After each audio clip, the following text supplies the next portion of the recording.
Hello दोस्तों, मैं हूं प्रियांश दुबे और आप देख रहे हैं पिनेकल कैरियर इंस्टीट्यूट इंदौर के ऑफिशियल यूट्यूब चैनल को। आज जिस टॉपिक के ऊपर मैं आपसे बात करूंगा वो टॉपिक है मध्य प्रदेश एसआई का जो भी पेपर हुआ है उसके रिव्यूज के रिगार्डिंग। आपको ऑलरेडी पता है कि पेपर कंडक्ट हो चुका है। फर्स्ट शिफ्ट में 9 से 12 पहला पेपर था, तो पेपर तो हो गया है। बात करते हैं पेपर के रिव्यूज क्या आए हैं। पेपर के रिव्यूज काफी अच्छे आए हैं कि पेपर का जो लेवल था वो इजी टू मॉडरेट था, यानी कि पेपर रिलेटिवली काफी इजी था एज कंपेयर टू अभी व्यापम जैसे पेपर दे रहा है, उसके कंपैरिजन में पेपर का लेवल काफी इजी था। बात करते हैं इंडिविजुअल सेक्शंस की। इंग्लिश एक्सट्रीमली इजी है। जो 30 क्वेश्चन का पैटर्न है, active voice, passive wise, direct indirect speech, paragraph, कुछ भी चेंज नहीं हुआ है पूरे के पूरे पैटर्न में। सेम वही पैटर्न फॉलो हुआ है जो पैटर्न ऑलरेडी फॉलो होने वाला था। तो पेपर के पैटर्न में कोई चेंज नहीं है, पेपर का पैटर्न एज इट इज है। अगर हम बात करते हैं आगे चल के, आगे हम थोड़ी सी बात करें हिंदी सेक्शन की। हिंदी सेक्शन का जो लेवल था वो मॉडरेट था। मॉडरेट यानी कि जैसे पिछली बार एक्सट्रीमली हार्ड हिंदी आई थी, लेकिन इस बार हिंदी है उतनी एक्सट्रीमली हार्ड नहीं आई है। जो ग्रामर है, ग्रामर पे ज्यादा फोकस किया गया है। पर्यायवाची शब्द, विलोम शब्द, इसके अलावा अलंकार, रस और समास, संधि विच्छेद, ये सारी की सारी चीजें आपको आई हैं। तो आपको जो बेसिक ग्रामर वाला पार्ट है वो अच्छे से कंप्लीट करके जाना है।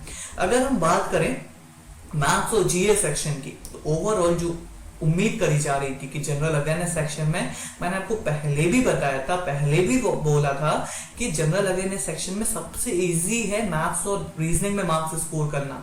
तो वही जिन स्टूडेंट्स ने किया है उनके लिए काफी अच्छे मार्क्स आए हैं, क्योंकि मैथ्स का लेवल काफी इजी आया था। मैथ्स का लेवल जो था वो काफी इजी आया था, और मतलब लेवल इजी आया तो क्वेश्चन ज्यादा आए थे। यानी कि अगर 100 क्वेश्चन में बात करें, जैसे एमपी जीके के क्वेश्चन देखने मिले, लेकिन अगर फिर भी बात करें 45 मार्क्स अगर मैथ्स और रीजनिंग को मिला के अगर आप स्कोर कर सकते हो तो इट इज वेरी गुड।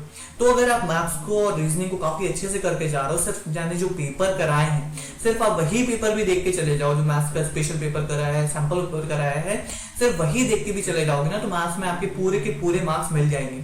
तो मैथ्स का लेवल वही है, इंग्लिश में वही आपका ग्रामर पैटर्न है, सेम ग्रामर पैटर्न, प्रपोजिशन के अलावा पैराग्राफ और ये सारी की सारी चीजें जो इंग्लिश का प्रीवियस ईयर का पैटर्न है। तो आपको मैं सलाह यही दूंगा कि प्रीवियस ईयर के जो क्वेश्चन पेपर हैं और प्रीवियस ईयर के अलावा जो मैंने क्वेश्चन पेपर कराए हैं, सैंपल पेपर जो पिनेकल से आपको मिले हैं, इसके अलावा पीडीएफ फॉर्म में जितने आपको मॉक टेस्ट वगैरह मिले होंगे हमारी आरएनडी टीम की तरफ से, तो वो आपको सारे के सारे सॉल्व करके जाना है। ध्यान दीजिए कि आपको पूरा पेपर सॉल्व करके जाना है। ऐसा नहीं है कि वहां पे आपको जाके कुछ नया नहीं लगेगा। अगर आप ये तैयारी करके जा रहे हो उस फॉर्मेट में तो आपको कुछ भी नया नहीं मिलेगा। सिर्फ आपको क्या करना है, अच्छे से तैयारी करके जाना है। इसके अलावा एक और चीज कि जो आपको ध्यान देना है वो ये है कि एमपीजीके अच्छा खासा आ रहा है। एमपीजीके का जो लेवल है उसमें जो क्वेश्चंस हैं लोकेशन से रिलेटेड हैं। जैसे अगर एक क्वेश्चन की मैं बात करूं, अभी मेरा डिस्कशन चल रहा था एक स्टूडेंट के साथ, उन्होंने बताया कि ये पूछा गया है कि कांच मंदिर कहाँ पे स्थित है। तो इस तरीके की जो क्वेश्चन है, कौन सी चीज कहाँ पे स्थित है, एमपी से रिलेटेड करंट अफेयर हो गए, जैसे भूर सिंह बारा सिंह और जितनी योजनाएं चल रही मध्य प्रदेश गवर्नमेंट की, तो इन सारी चीजों पे आप अच्छे से पढ़ लीजिए। जितने करंट अफेयर मैंने बताए हैं वो आप सारे पढ़ लीजिए। और पिनेकल की टीम ने जितने भी आपको पीडीएफ फॉर्मेट सेंड किए हैं उन सबको पढ़ना है, तो आपका पेपर आराम से क्लियर हो जाएगा। अभी जिन स्टूडेंट से मेरी बात हुई उनके जो रिलेटिव स्कोर थे वो 140-145 थे, लेकिन मैं उम्मीद कर रहा हूँ कि यहाँ पे इस पेपर में 160 प्लस मार्क्स स्कोर करना काफी इजी है। तो ट्राई टू गो फॉर 160, यानी कि पुश करिए, थोड़ा और मेहनत करिए। जिनका एग्जाम अगले दिन है तो थोड़ी और मेहनत करके जाइए। अगर आपने पेपर अभी तक नहीं किए सॉल्व तो उन्हें सॉल्व करके जाइए।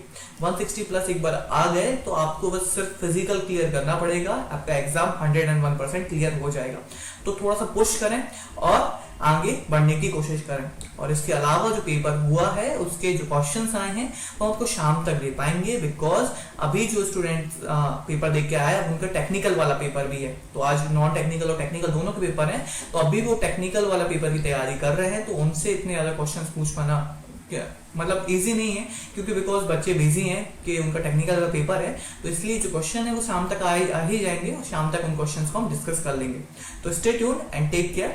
और अगर अभी तक आपने चैनल को सब्सक्राइब नहीं किया है तो कर लें, बिकॉज एमपी एसआई के अलावा एमपी पटवारी की प्रॉपर क्लासेस चल रही हैं और एमपी पीएससी की क्लासेस भी आने वाली हैं। तो stay tuned and take care. और इसके अलावा जितने मटेरियल्स वगैरह मिल रहे हैं आपको, उनको ध्यान से पढ़िए, बाकी आपका एग्जाम क्लियर आराम से हो जाए।